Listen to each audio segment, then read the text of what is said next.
From a system perspective, the most exciting potential is really through partnerships. In a large city like Nairobi, you have a growing middle class.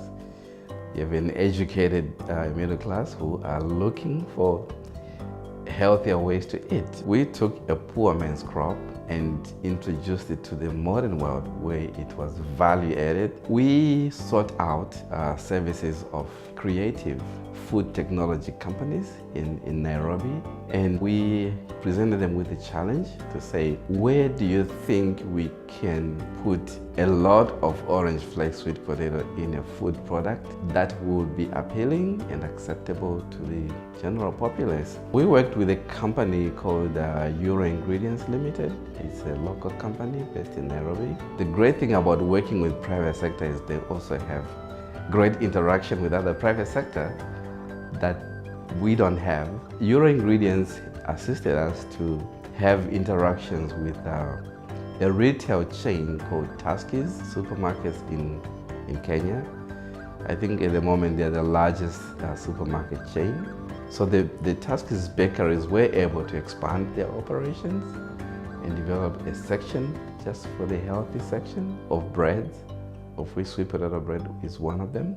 I think the work we are doing on the sweet potato puree bread value chain contributes quite significantly to the Sustainable Development Goals.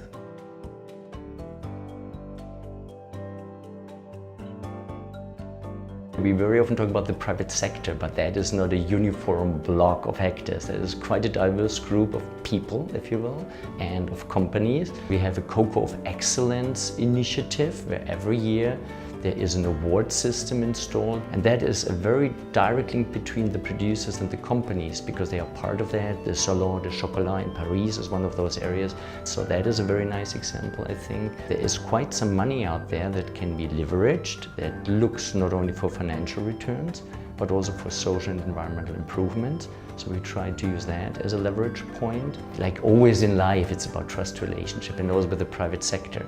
And that needs time. You need to build it up over time.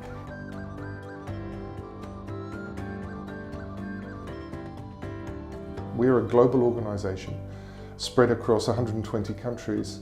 But we can't do everything, and we can't do everything as well as, for instance, some of the scientists that we have working at IRRI. So for me, it's a lot about finding the complementary expertise between what we can do in-house and what a CG centre such as IRRI or CIMMYT can offer externally. CGIAR, has enormous scientific credibility, potential. They're embedded in certain crops and certain geographies. That's something that can really complement what we can bring from a scientific perspective.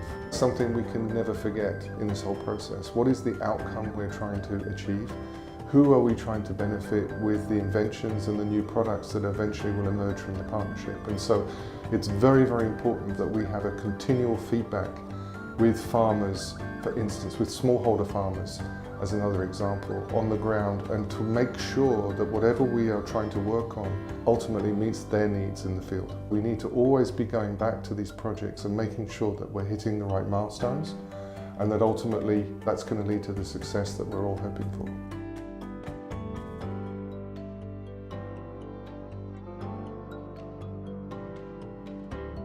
There are actually two components which are very important in it. One, it's that the private partner gets a return on their investment. Second, for IATA and CGIAR, it's very important to create impact. So through the partner, we create more impact because we can reach more farmers and we can get more of the product disposed through the country or through the region. We tend to have partners that are from a distance similar to us. But I think we can be much more strategic about who to partner with and really understand why. We do have different worlds, so the public world works in a very different way than the private world. Fundamentally, we both need each other, and there should not need to be a sort of a contradiction in terms of what we try to achieve. CG centers can take a lead role in getting all of those relevant stakeholders, relevant technologies at one place and driving this kind of like multi-stakeholder partnership to address some of those complex challenges that today agriculture is facing.